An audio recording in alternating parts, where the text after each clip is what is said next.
Burns now with a cross. This is Vernon! Vernon scores! Grimsby turned his head back! Utter delirium at Brundle Park! Charles Vernon!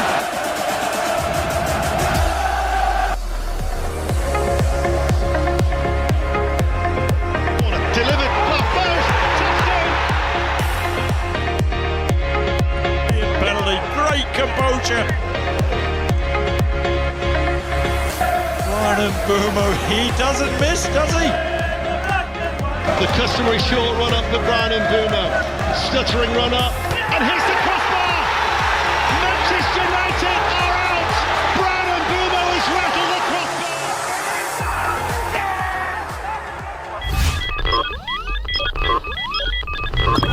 crossbar! This is TNT Sports' Adam Summerton, and you're listening to Three Fish on the Shirt. Well, welcome to this week's Three Fish on the Shirt. We're a bit light on the screen today in that it's just myself and Rossi, but I'm sure the quality is still there. Although I'm only barely fit. Steve's cried off with flu. Get well soon, Steve. Rossi, you think you've had it already, so hopefully you're immune for a bit. Welcome. Yeah, I must have done. Yeah, I've had something the last month or so. It come and went, but early start to the flu season apparently. Again. So good to see you, well, mate. Thank you for joining me and welcome, as always. Of course. Quick word to our sponsor, Winner Chicken Dinner. Good to see the prizes still flying out the door there in the last few days. Saw some great stories which we'll bring to you soon if we can, if the people are happy to share about what the prizes mean to people. There was one particularly today on Facebook that was really, really positive. So thanks to them for their continued support. Please like, share and subscribe if you can. If you don't click subscribe, you won't get to know when we've got a new video out. So if you do that, it helps when we ask, because if we don't ask, people tend not to do it. So please do, it helps us a lot. Get the videos out there and the like. So thanks for that. So kicking off this week, Ross, another away day. And it's a draw, but it feels like a defeat in some ways. I think David Artell said that yesterday. What was your take on the game? I've seen your TikTok rant. Has 24 hours mellowed you at all? No, no. It's just so frustrating, isn't it? I was watching the game. I was doing a watch along like I do sometimes on TikTok. I don't do it all the time, but I decided to do it yesterday. And it was just 2 goals in front. They get one before half time, and all of us were like, here we go. Same old Grimsby. We're either going to bottle it, we're going to lose, or we're going to hold on to a draw that we won't win. And yeah, it happened. I think the goal before half time, probably as Town fans, was the biggest blow, because you thought, oh great, that's us on a wobble now. Coming out second half, they'll be up for it, and we needed that to stay 2-0 for as long as possible, and 44 minutes wasn't enough. No, I think if we had longer, like I say, going at 2-0, and I think it might have been a different game, but because they got the goal, get back in it, and go from there. But I don't think they played that well yesterday anyway, Barrow. I don't think they did much. No, I agree. I mean, the 2 shots they had were both outside the box. We'll cover them off in order. But Town got off to a great start. Some work around in and around the box, 7th minute, on the left. Ball comes in.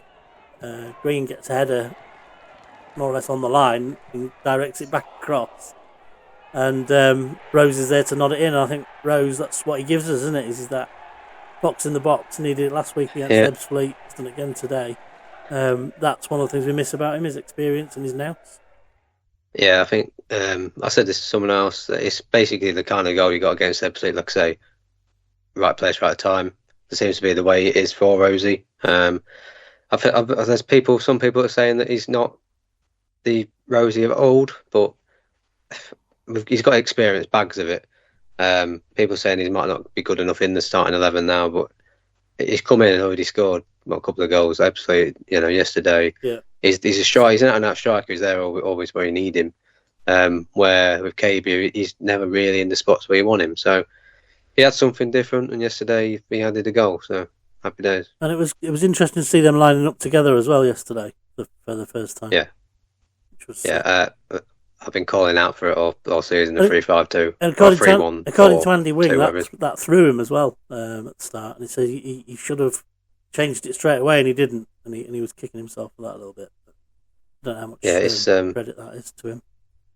Yeah, just been calling out for all season. I think we need two up top. I think one striker is isolated up top, especially Cabia at the moment. With Rose coming in and getting the knock-ons for Cabia all the way around, it can work. And I think it showed, especially the first goal, because Cabia did a nice little bit of a 1-2 with, I think it was Vernon or someone. It was just down that left-hand side, wasn't it? Yeah. Yeah, then he got a shot off Cabia, come back out to him, he had the shot, and that's when it went over and Green got the header. Right, so I think it does work, the formation. I think yesterday it was errors. That was the problem. And if you ever wanted an advert for Route 1 football, the second goal was it, wasn't it?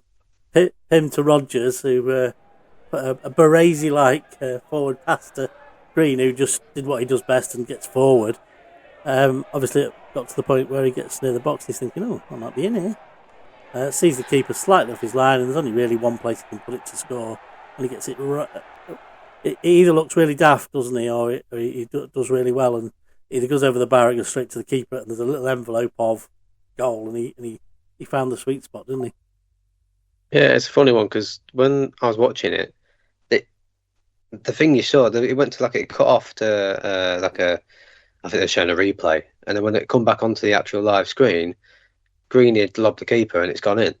We didn't see anything before that, right? And then it replayed the actual goal. So yeah, Rogers with a great ball. I isolate him every week because I'm not a big fan of him. But you noticed the bit of bait there I threw you, didn't you? Yeah, I thought you might. Yeah, credit where credit's due. I'm not keen on him, but he did play. He did play well. He played centre back as well yesterday, not the right wing back, which he usually does. He did still go forward quite a bit, Rogers. From when I think he's still going to have that in his locker. Arteta's going to still want him to do it.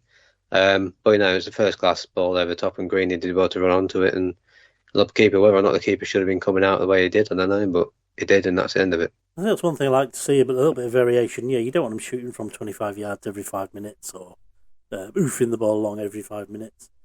But just to have that in your locker, that they think you're going to build up slowly from the back and then bang, you're doing something different.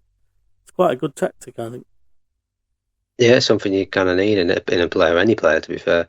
I like the one-touch football and tiki-taka, but if you got someone who can just whack a ball over the top and someone runs onto it, it always works as well. But equally, if you need a goal sort of fairly urgent, it can look like a lack of urgency. I mean, there's a point, I think, towards the end of the first half where it was just get the ball in the box, for Christ's sake. Might have been near the end of the game.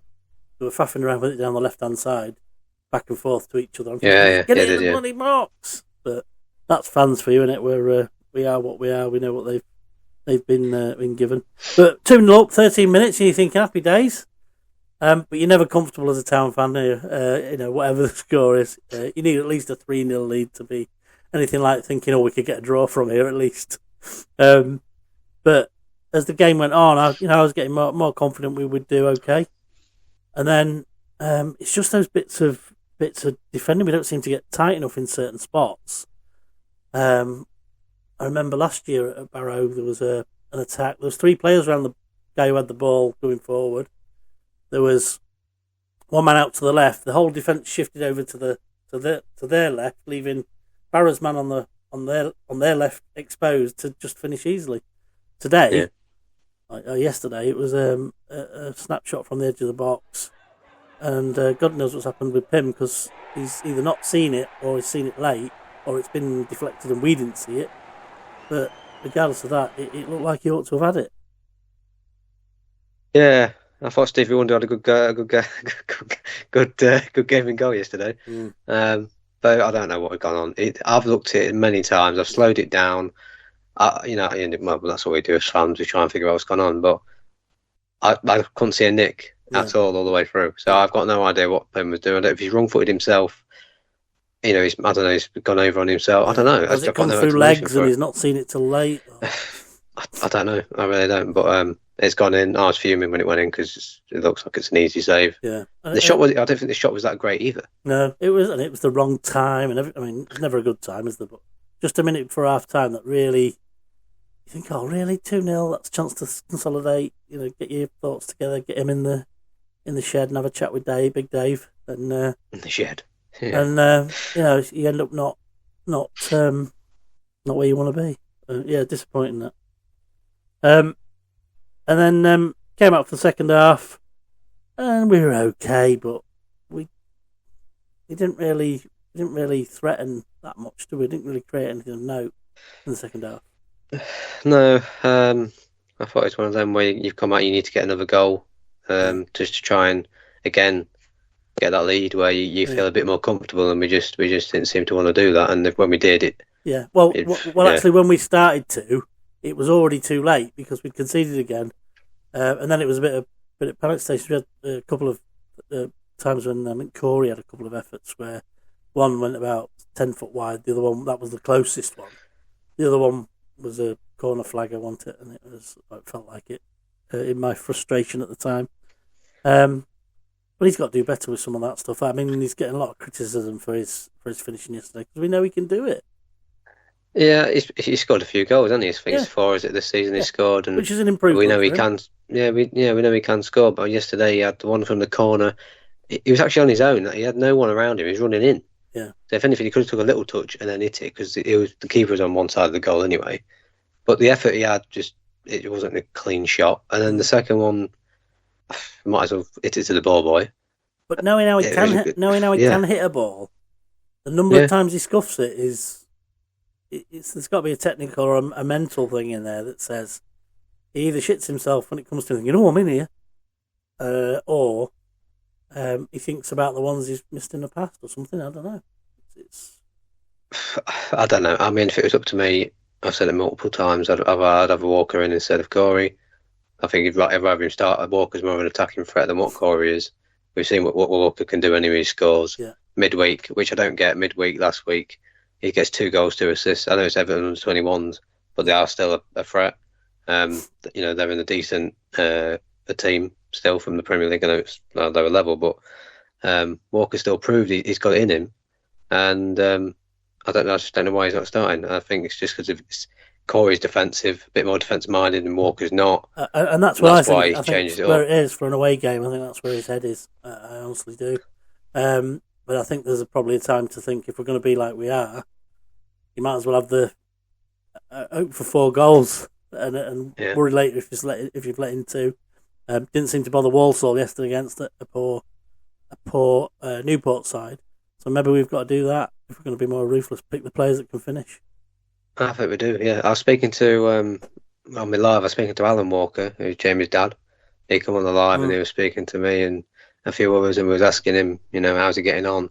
Is he liking Grimsby? And a few other questions. He said, yeah, he's really liking Grimsby. He likes the fans. He said he thinks they're fantastic. And I said, do you think he should have started today? He says, yeah, I thought he was going to. Yeah. And I think Jamie was a bit gutted, but I don't know why he's not starting. I really don't. But it's one of them, innit? You just got to get on with it. But I've got a feeling maybe Chesterfield will start, which... Yeah, it's that sort of game for him, isn't it? To me, I think you need to start him and keep starting him. Start him, then bench him, and start him, then bench him. It just makes no sense. Well, when I spoke to Mike Brolly last week about their season, I know it was a different game then and the rest of it. He was very much in there, you don't change a winning side mentality of the old. It's not so much now. There's a lot more rotation about. And to some extent, I get it with it's slightly more athletic nowadays than it probably was in those days. And players are under probably more workload, certainly training and stuff like that. So, I get it, but it's kind of frustrating when you've got somebody could have done better. As for the sort of blame for Pim, I think, yes, he'll know more than anyone how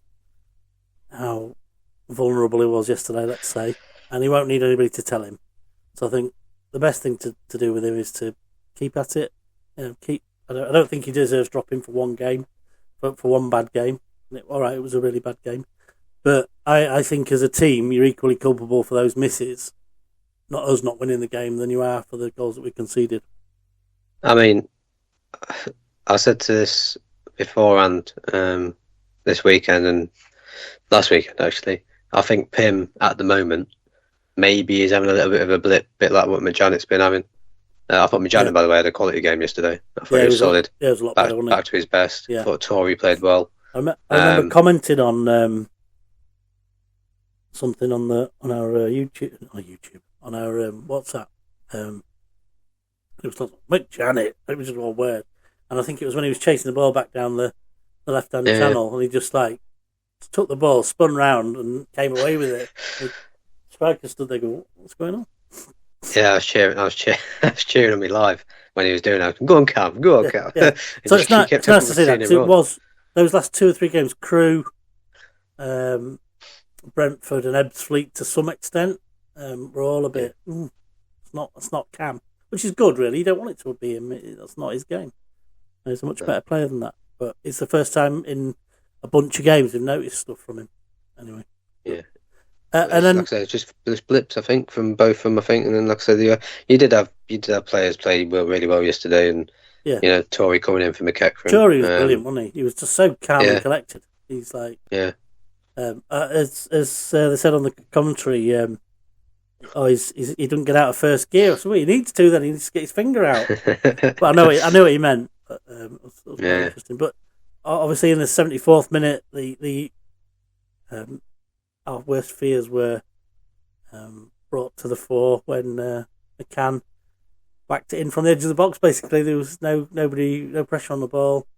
He just had a whack, and you thought Pim's going to save this. Next thing he's going, and he's got Onana's poppadom hands on, hasn't he? I keep looking back at it. I don't know what he's trying to do. It looks like he's punched it, and it's just gone in the top corner. And it's like, I don't know if he's gone to catch it, thinking it's not as powerful as he thinks it is. Yeah. Which it looked like a powerful shot anyway. Yeah, it did look a good shot. Yeah. But body behind it, shouldn't be going in the net, should it?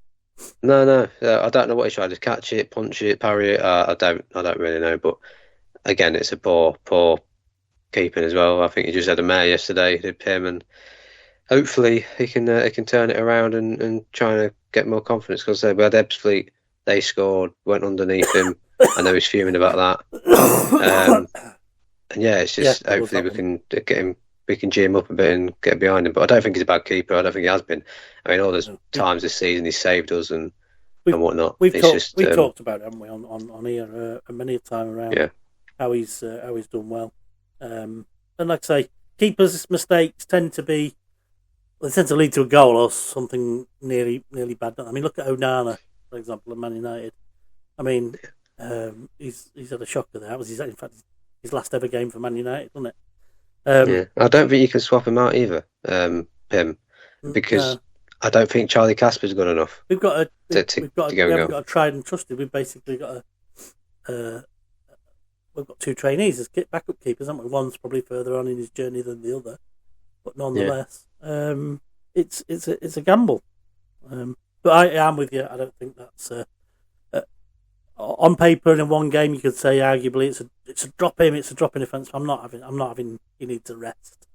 Not having it at all. He needs patting on the back, telling he's Gordon Banks, and that's goalkeeper from from days of. No, I know him. I do know. And that we think he's brilliant and get back in there, which is actually probably what Dave Artell will do if I pick up on his vibes. Come on, you're a good player. Come on. That'll be it, won't it? 100%. He wasn't very happy in his interview, I know that. Oh, he was holding it in, money. You could see. Yeah, he was fuming. He wasn't ruthless enough, which we weren't. Corey being one of them just wasn't ruthless enough, but... I think the other... I just quickly whizzing through my notes about the sort of things. We went 2-1 down, and then in retreat, we just go so deep that we're just inviting pressure. And I know it's difficult, that, psychological, but if you're not offering anything coming out, you're going to be in there for a while. The longer you're in there, I mean, how many times have we seen it this year? Clear it. Oh shit, we'll let one in. Yeah. I think you don't really need to go deep with that formation because you've got an extra defender anyway. Exactly. Realistically. So you just push up further up. You've got the 5 or 4 in the middle, 3 in the middle, depending on which way you look at it, who can dictate the play. And I don't know why they just back off and, like I say, circle pressure and then anything can happen. And which, again, shot from distance goes in. I always sense as well that once we're 2-0 up in a quick fire blast like that, rather than carrying on doing the same things that got us there, we kind of back off a bit and go, oh, settle down now. We'll just settle the game down now. I'm all for us, keep going. Do what Brentford did to us, Let's have the third, let's have the fourth. And just keep at it. Because it could have been 3 or 4-0 quite easily, couldn't it, yesterday? Yeah, it could have been. I think another thing as well that kind of winds me up is we don't shoot from distance. We just want to pass it in the box and pass it to the keeper and then go around him. Or basically take about 26 passes before we actually shoot on goal. And I know must be Artel's way. He wants to get him passing more and get him a proper decent football. But sometimes you need to have someone who's just going to be willing to have a shot from distance. But he did say yesterday there's probably chances that one more pass and we've got a chance that is the play he's looking for that we don't necessarily see. Oh, hang on. Oh, you're still there? I lost you for a second there. You went off. He said, hold on. So I suspect that he sees a few plays that never came off that because it broke down a move early or whatever that, if we'd have got that pass in, it'd have been a chance. And I guess he's looking for some of that. But I do think if you work in the background that he's set up there, if you think there's a chance to shoot, he's backing you to shoot. You want to know that, don't you? But we know from your intelligence that that's not always the case. Yes, you don't want Harvey Rodgers shooting from 25 yards every time he gets the ball on it. You don't know. But once in a while, he does what Harper did yesterday for Barrow, didn't he? That one at Harrogate was like that, wasn't it? Yeah. I wouldn't want Rodgers shooting, but you have got players in there that can hit a ball. You've got McKechnie who can hit one distance. We've seen that at home last season. Walker, obviously, if he was on the pitch, how many goals he got from distance? Yeah. Green, he could probably have one. Corey, I'm not too sure on, to be honest. But you've got players, and even the wingers. Maljuzor, I know he can cut in and shoot when he starts. But I mean, I thought he come off the bench, tried to do something. He had a shot later on in the game and got blocked. What did you make of Jason yesterday? Yeah, I don't think he played that bad. Obviously, he's back to right wing back, which I know personally, well, not personally, but I know that he has come out and said he's not keen on that position. He'd rather be up the pitch a bit more. Yeah. But I thought he played well there last season when he played. But I thought he's steadily coming back into it. I thought he did pretty well. Eccleston obviously come on for him and did a shift as well. I think he's doing well considering he's come back from his operation, and he's progressing nicely. I think is the answer there. Yeah. The other thing about us going forward when we're on top, once or when we go 2-0 and then we 2-1, when we do go forward, we suddenly got into this. You can see our pattern, and we go into pedestrian mode again.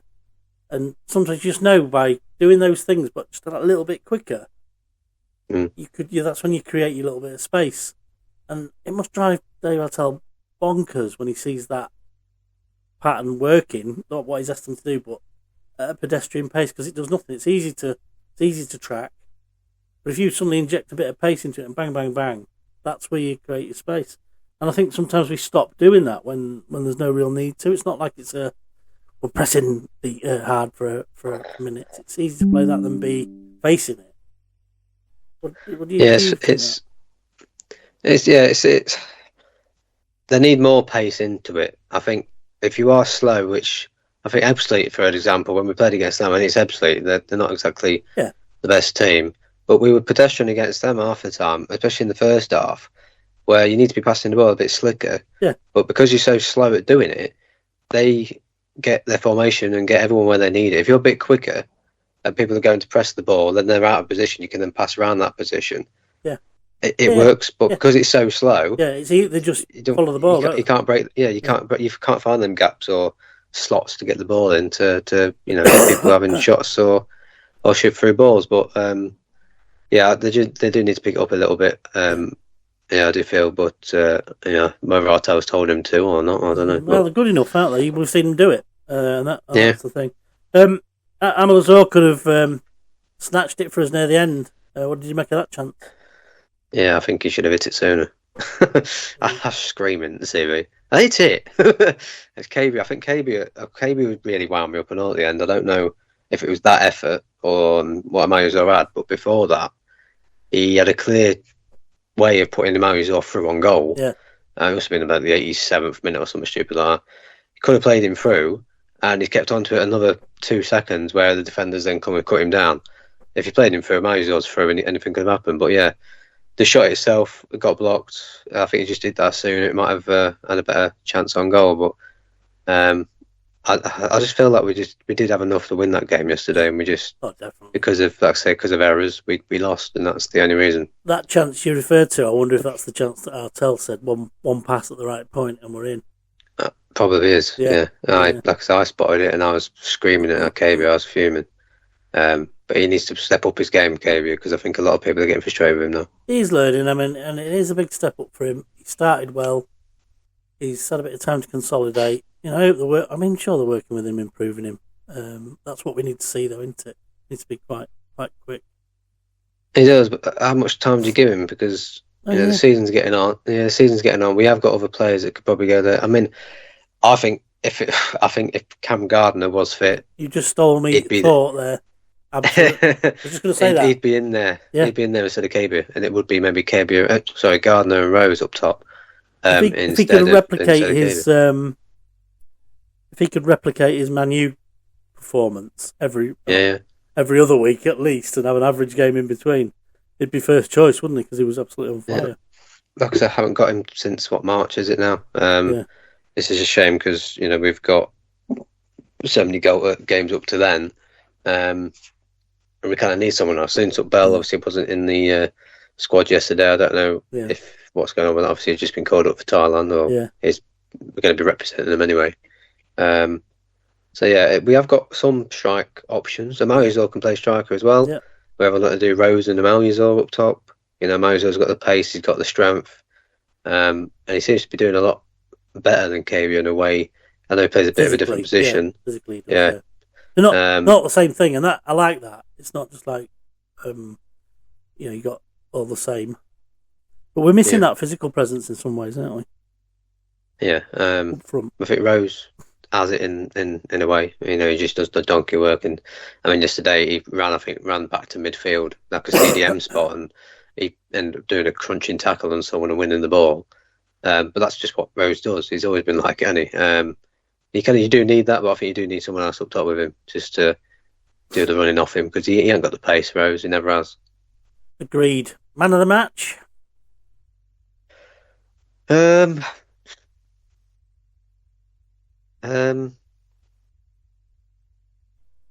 since you've got splinters in your ass, hang on a minute. Come on, you've got splinters in your ass. You're on the fence. I have, yeah. They're starting to hurt now. And it's getting. I'll throw one at you, and prove me wrong if you want to. Churi. Yeah, I think it's between him and probably him and Greeny, because Greeny technically got an assist and a goal, didn't he? Yeah, it was probably quieter in the rest of the game, but in the moments that mattered, he was there. Yeah, no, I agree. Yeah. Like striker, so I think it's definitely between them twice, two. Yeah. Does bugger all else, you could say, he's done his job. Yeah, probably is between them two. Janet's done a good game. I think the loads players had a good game. That makes it even more annoying, doesn't it? Just one player that didn't, but it's just they come and go with these games, and hopefully they go more than they come. And if the togetherness is there, they'll put their arm around Pim and say, like last week it was me not finishing to get us the thing. You've let one in this week. Yeah, we're all fallible, and keepers are most vulnerable to a mistake being a goal, aren't they? Yeah. So we have to make do with the draws. So Dave Artell was holding it in. Let's say he's always very diplomatic, but I think he was feeling what we all felt. I popped on the radio really last minute yesterday to share the view that one thing I liked about Artell's interview was that he's seen the same game I've seen, and more often than not he does that, which I like. In contrast to like Paul Hurst, he'd come out and say, and I've never been Paul Hurst's biggest fans. Thanks for all that he did for us and the like. But he used to come out, listen to some of the stuff he'd come out with, and thinking, has he been the same game as me? I don't get that with Dave Artell a lot of the time. So that's good. But I brought up the points around the things we talked about with Pim, and particularly about Walker and Corey. I think had it been an home game, I don't think Walker would have been missing out. No. He certainly made a case for it. Because he was dangerous the minute he came on yesterday, wasn't he? Yeah. It's just so frustrating to watch. I do think he can start. I don't know how old he is, Jamie, because I can't remember, but 31, 32, something like that. something like that. He is getting on realistically. However, it don't really matter. He's obviously Corey's a lot younger. If he's fit, he can play. Yeah, we've seen what Walker can do. He can score goals, set up goals, and he's done a lot more than what Corey has this season already, even with not starting in most of the games. He's 32. Yeah, so he's done what he's done against Cheltenham. He's done what he's done against Everton under 21s, and it's. I'd like to think that being left out yesterday means he's playing next week. That they are managing the load. Either that, or are they because really Chesterfield are a very attacking team? Will they want to go defensive and put Corey back in? I don't know. We shall see. Michelle. In which case, we should just played him then, shouldn't we? Yeah. He's another option for up front as well, Walker. Yeah. Yeah, possibly. He gets in them positions, doesn't he? Especially like at Crewe with Amalius putting him through, and we're scoring another 2 goals there, and he was in the right spot, right time again. If you're short of strikers, you need something different. You could bung him there and leave your midfield as is, couldn't you? He has played striker for Bradford as well, so exactly. he has done it before. So I don't think we're short on strikers. It's just whether we've got strikers that are adequate to go up top. Well, we shall see. We all want a 35 goal a season striker, don't we? We do, but it's hard to combine it. Yeah, rare breeds like unicorns, aren't they? Yeah. Moving on then to the rest of the League Two. We at some points yesterday during the game in the As Is Live table, we were top. We finished up in 5th, and the results, if I can just pull them up. In the early games, Colchester 0, Bromley 2. Oh dear, what a shame. Danny's. I did watch that game, by the way. Danny Cowling's men went down to 2 late goals. You did? You saw that?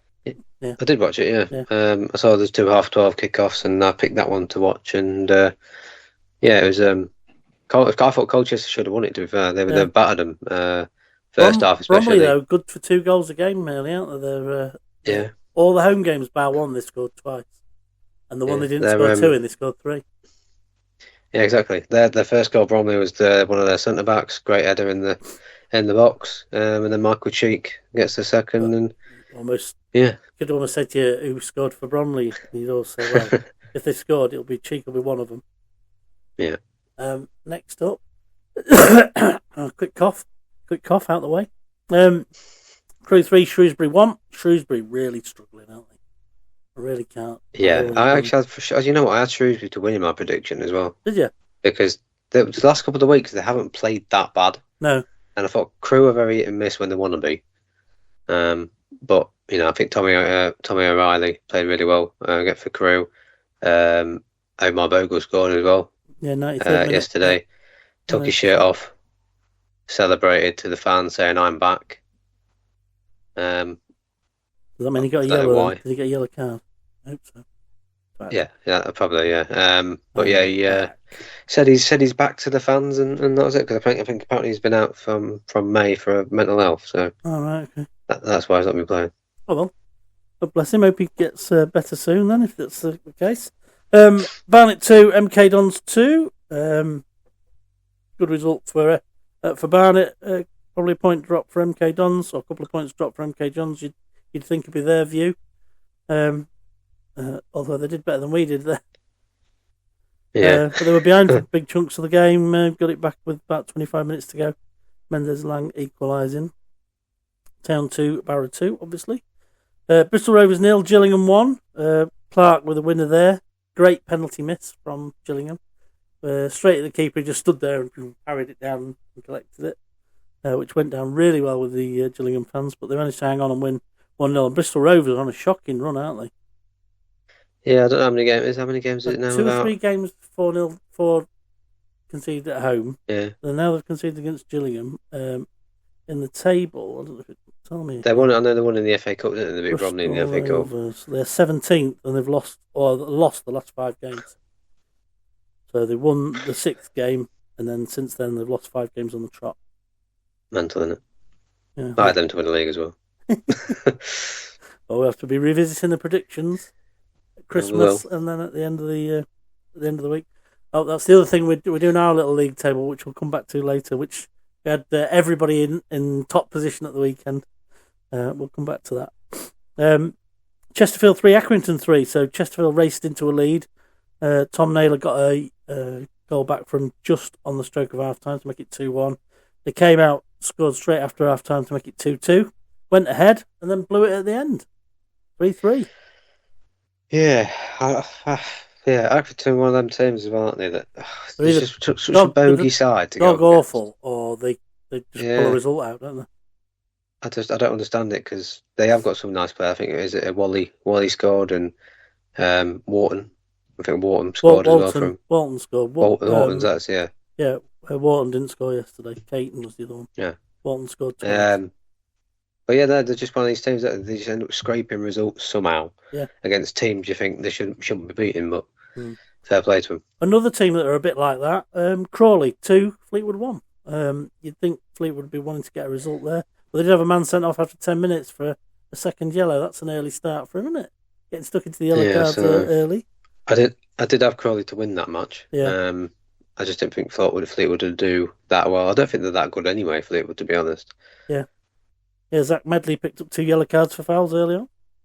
He's a good centre-back as well, so I'm surprised he's actually not disciplined enough to know not what to do. Yeah. I was just wondering whether our old friends were playing. No Hume.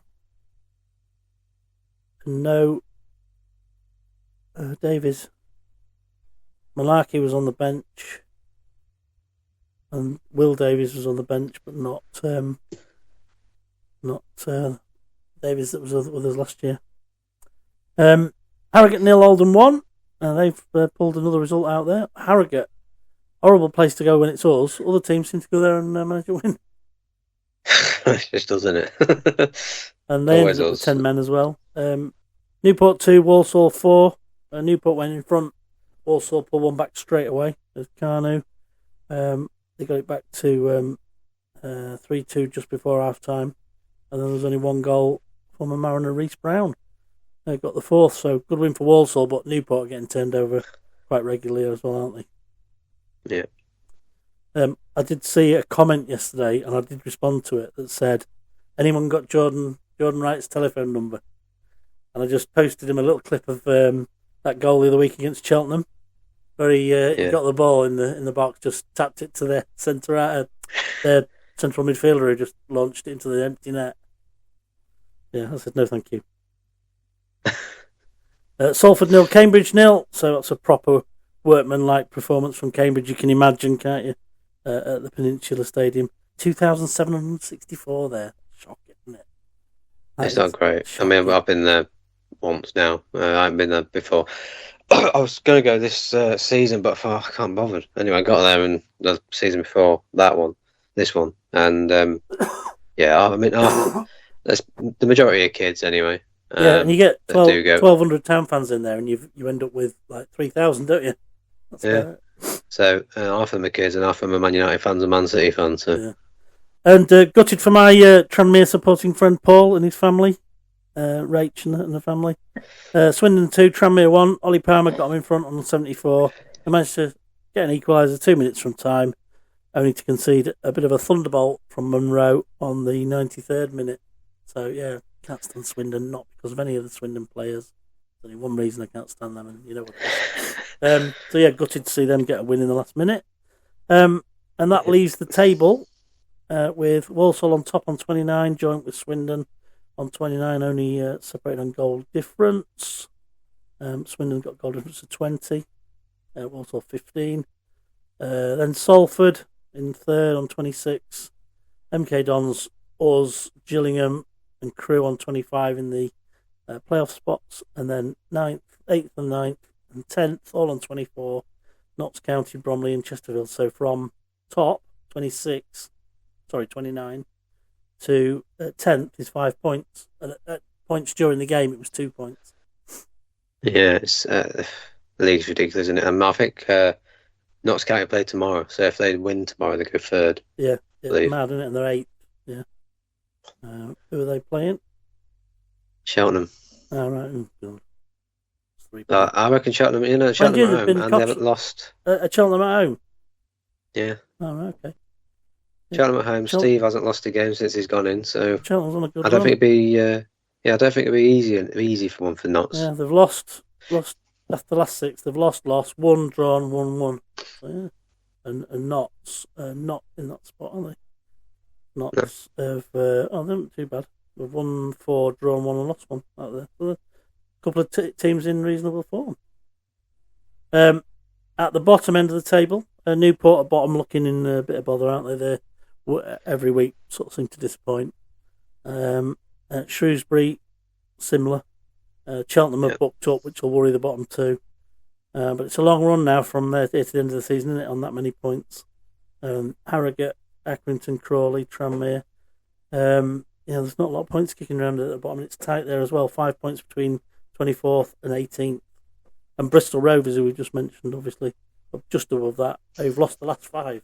That's incredible to be that high up. Shows what half decent start they had. Yeah, for Bristol Rovers, they'll climb up. They've got the players to do it anyway, and none the money, to be honest. Yeah. Newport, I think they're very scarcely going to get worried because they haven't really got a lot to play with. I do think they'll be down there majority of the season. I had Accrington to go down, and they keep picking up points, unfortunately. There's only 2. There's only a point. They're only a point outside the bottom 2. So I mean, a win for Shrewsbury and a defeat for anybody in the 4 places above them would put the team below. If it stays that tight for the whole season, it's going to be quite a fun league again, isn't it? I don't know if it's fun or just nerve-wracking, to be honest. No, yeah, fun in the wider sense of the word. Yeah, fun at the bottom certainly. Nerve-wracking at the bottom for them involved. Just hope that we're well clear of that now, and that we carry on. Should be. Yeah, should be. Yeah, fingers crossed. Say that. You heard it here first. Well done. Moving on to football elsewhere, after the end of the game yesterday, caught a little bit of comment about the Scunny game, and I was quite interested to note that Jedward was in goal for Yeovil at Scunny. Did you pick up on that? Yeah, I heard you say it. A bit of a weird one, isn't it? That one. Scunny fan commented, and I said, you should be able to beat a team with Jedward in goal, and typically in typical fashion, he sort of took it in a kind of like narky sort of way. I'm thinking, gentle teasing that. They're doing quite well, Scunny.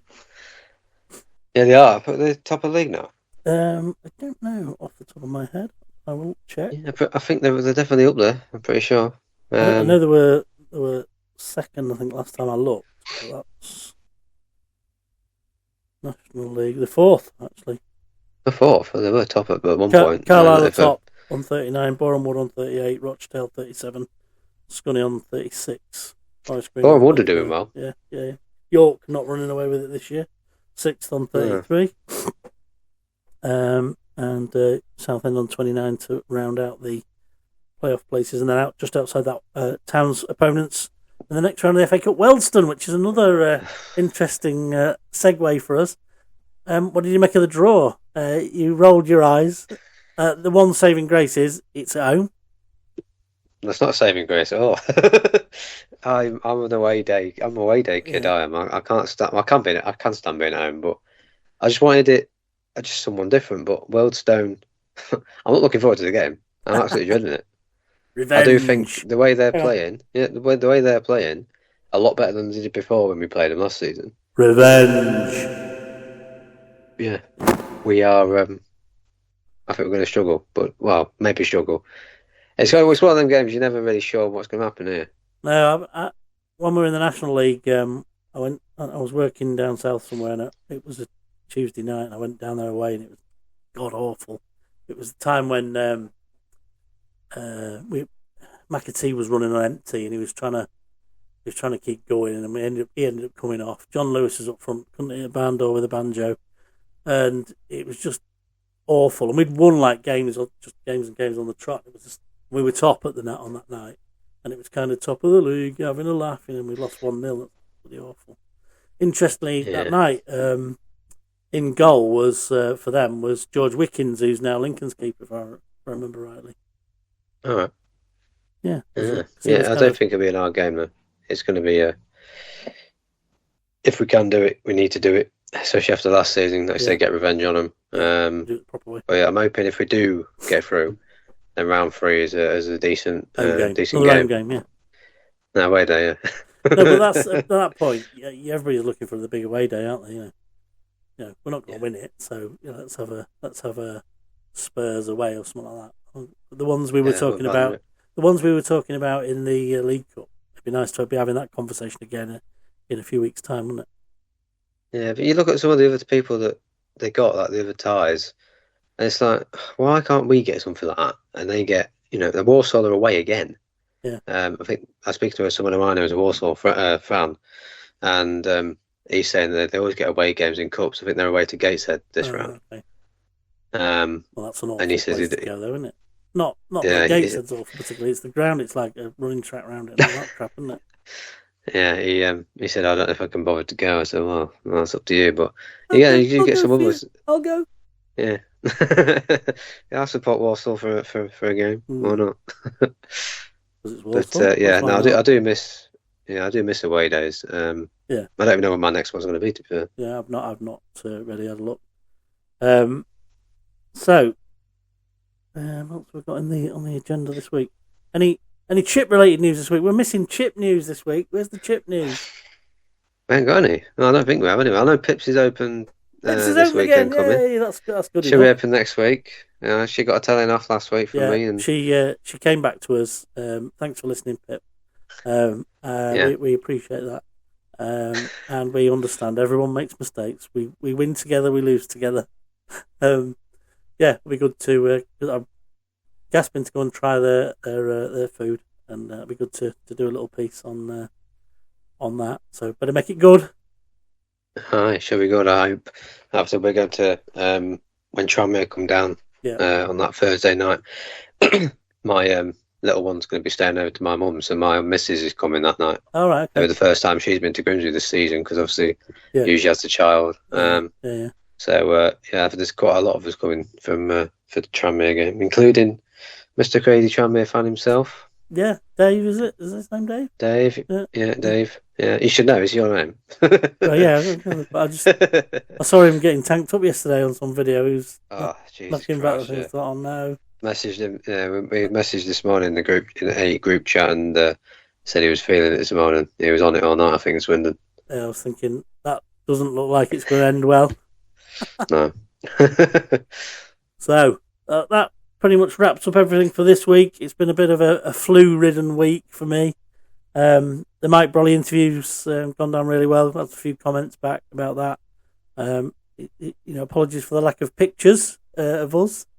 I'm hoping the same won't be true this week. You'll be know by this point in listening to the pod or watching it on YouTube. Certainly, you'll know whether we've got pictures or not. Windows security update messed up my system, unfortunately, but hopefully we're back in business today. But yeah, Mike was great value, wasn't he? And I've reflected on that interview a few times now and watched it. It's still available to watch if you want to go back into the YouTube channel. Look back for episode 17 for this season. It's still there and it will always be there, as are our other episodes. So yeah, it was great value, particularly for someone like me who it was like my introduction to Grimsby Town. That's what I was brought up on, and great memories. And I think it brought some back for him too, which was good. Yeah, you see, he did well. One part he didn't really know what to say. I think he had that much overwhelming memories go through his head. Well, I think we brought some out that he'd forgotten. He'd got. Yeah. But no, it was really nice hearing from him. Like I said, it's been a long time for me not hearing from him, especially saying, get your own work done. But he's a good lad. Is Mike. He's and good for his age as well. I would say he's it was good fun to speak to. Yeah. So yeah, thanks to Mike for that. If you carried on listening, if we've got another listener out of you, we welcome. We have to cross them off. We've had Dave Moore, we've had Mike Brolly. We just need to start getting some more of the 7980 crew, like a Panini sticker book. Which comes out on 20th of November, brother. And it's not really my thing. It used to be when I was little, but I don't. Yeah, I'm going to be doing it. Oh, nice one. So we'll see how that goes. Is that an EFL one? Yeah, so all of the EFL for the first time they've ever done it for a sticker kind of thing. just the EFL. So a lot of people that I know are going to be doing it. Very nostalgic. Just kind of takes you back to your childhood kind of thing. I mean, I'm not that old, I need I that. guess. Needs and got. Yeah. Yeah, now if anybody asks me if I want a panini, it's a sandwich I'm thinking of. Yeah. I know. Any other business, mate? Do you want to talk about the prediction league? Oh yes, forgot about that. So we've Steve, Ross, and I this week have decided we're going to do a little prediction league. I predicted 2-0 to Town, so I was right for all of half an hour. Ross predicted a 2-2 draw, so he was top by the end of the match. Steve predicted a 2-1 Town win, so he was right for the middle half hour. So we've all been top and we've all been bottom in the same table. So as you'll see on the screen now, this is the current standings. We're going to be reviewing this every week now. I mentioned it earlier, so thanks for the reminder. How was? Yeah, we're going to do that now and add a bit of competitive spirit. We've got some more guests in the pipeline. I won't want to speak too early until we've got them, but we've got a few names lined up to bring you. So I'm looking forward to that. And we'll advertise it as we've seen. One other thing is, if you're quick enough, on the 10th, the draw for the t-shirt's been made by Resulty. Let me see that on the screen. No, you can't. Not very well. It's the Man United commemorative 12-11 shirt. And the draw's still open till the 10th, so you might just squeak in if you go over to Resulty's Instagram page, follow the instructions, and you can win one of 2 shirts they're giving away in a joint venture with ourselves. So thanks to Resulty's for doing that, and our sponsors, Winner Chicken Dinner, for supporting it as well. So anything else, Ross? Anything else you picked up this week? Only that if anyone don't know, Wealdstone tickets do come out tomorrow. If anyone don't all go down to the ticket office at once. Yeah, they're out tomorrow. So if anyone doesn't not up to date with social media, good shout. They are out tomorrow for that game. Other than that, I don't think there is much else to Funny, I'm going to talk about sprag on Steve while we're if that's the term that everybody uses, spragging on, telling a tale on. Is that so? I don't know. You've not heard that phrase? No, that's just old school, that isn't it? Yeah, it might be old school. It might be a bit too Grimsby as well. Maybe, yeah. So last game we went to, the Brentford game, we got to the turnstile. Steve got his season ticket out, and I said, "Have you not got a match ticket, Steve?" And he was like, "Oh shit, yeah." Sorry, Steve. Oh. This is what happens if you don't turn up. Oh dear. Anyway, he did have his ticket with him as it happened, but it was just autopilot once he got to the pontoon turnstiles. Yeah, I feel the same sometimes. Obviously, I did the same with the episode. To be fair, I nearly forgot to bring them. I had the envelope on the table, and I was like, "Oh, we need tickets." I forgot. It's not like a normal game. Yeah. If ever you do forget, or you miss, the ticket officer really, really good at dealing with stuff like that. Just go and see them, and they'll sort it out. They're usually cracking in there anyway, aren't they? Yeah, no, they're busy a lot of the time, and extra busy when these big games come up on the cup matches, and whether it's out of the ordinary. I mean, week-to-week tickets are probably less of a problem for them now because of 5,000 sold every week or more, aren't they? But when the big games come up and what have you, but whenever I've had any issues or I've needed something from them, they've been absolutely top-notch. So it's like club shop as well. Club shop's always busy, and I mean, half the time the shirts aren't available when you want them. But that's the price of success, isn't it? Yeah, I guess so. Yeah, they're never in my size, so never get hold of one. When we did I haven't got one anymore. When we did what's happened? My home shirt's been ripped. Oh no! Thanks to the other half. Is it a foul? Yeah, she put it in the washing machine and it got caught on something in there. Got it out and it's like holes all in it. I was like, oh, lovely. Look like you've been tugged down so by shirtless. a big League Two defender. Yeah, shirtless this season so far until I get another one. So, well, when we did our giveaway, not only were we doing really well in the league, we just got Man United in the cup. The lad who won the prize said, "Oh, I'll have this away shirt, the third shirt in a size whatever." And I went, "I don't think you will." They had like my size or child size. That was it. There was nothing in between. Anyway, same problem, isn't it? We had a fantastic outcome for that giveaway because he picked a mini kit for his daughter, and the mini kit was the whole kit for probably less than the price of a shirt. So it was really nice, and we gave her the prize just before the Man U game at the match. And bless her, she didn't make the penalties. She fell asleep before the end of the game. She's only about 5-year-old, bless her. I nearly fell asleep during the penalty, so don't worry. I nearly passing out. I was like blowing. But the last week on the titles, I added some the Radio 5 commentary into the penalties and the goals. Yes, you did. Yeah. And I love the Chris Sutton, Steve Sutton, somebody else. Steve Sutton used to play in goal for Notts Forest. Chris Sutton, the striker, was second commentator on Radio 5.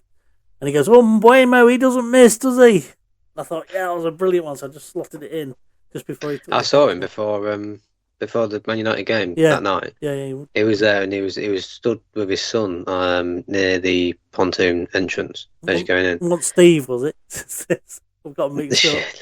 Yeah, he stood near the turnstiles with his son, and I said to Levi, because Levi was he's come down for the game, and I said, that's Chris Sutton there. He went, is it? He turned, you know what he's like, turned around, proper staring at him. Don't stare.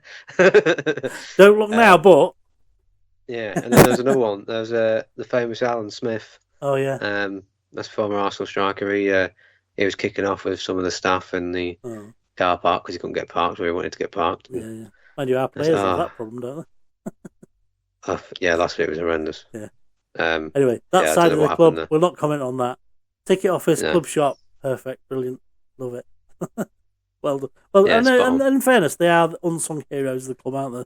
They make the club tick week to week, and we don't see their performance usually unless something's gone wrong, and half the time it's how you deal with something when it goes wrong, to how good you judge something. So yeah. Good stuff, mate. Well, we'll leave it there for the week. Aye. Chesterfield next week. Looking forward to that. I do like the game against Chesterfield because it was really not that I don't want us to win any other week, but I really, really want us to beat Chesterfield. Have you got an early prediction? Early prediction, yeah. I'm going to go 2-0. Fair enough. I'm going for 1-1. Same as last year. Yeah, I've got a feeling it'll be another draw. I think they've got a good outfit. I think we've got a good outfit. Yeah, no, you're right. It's two good teams. I'm going to back us, though. Good on you. I ain't.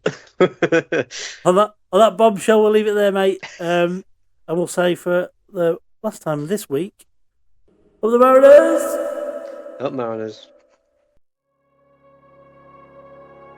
Well, that's a wrap for this week's Three Fish on This Shirt, your ultimate Grimsby Town podcast. Thanks for tuning in and being part of our community, whether you're watching on YouTube or listening on Apple Podcast, through Amazon, Audible, Spotify, iHeartRadio or Podchaser, or anywhere else you get your podcasts from. If you're loving what we're doing and want more match analyses, in-depth discussions, exclusive interviews, then just hit subscribe. It's completely free and it helps us grow to bring you even better content, and it keeps that Mariners conversation alive. If you want to listen on the go, just ask your smart speaker to search for Three Fish on the Shirt, Grimsby Town Podcast, or find us at any of the podcast locations we've already mentioned. Drop a comment, leave a review, and share the pod with fellow Mariners, because football's always better when we talk about it together. Until next time, up the Mariners!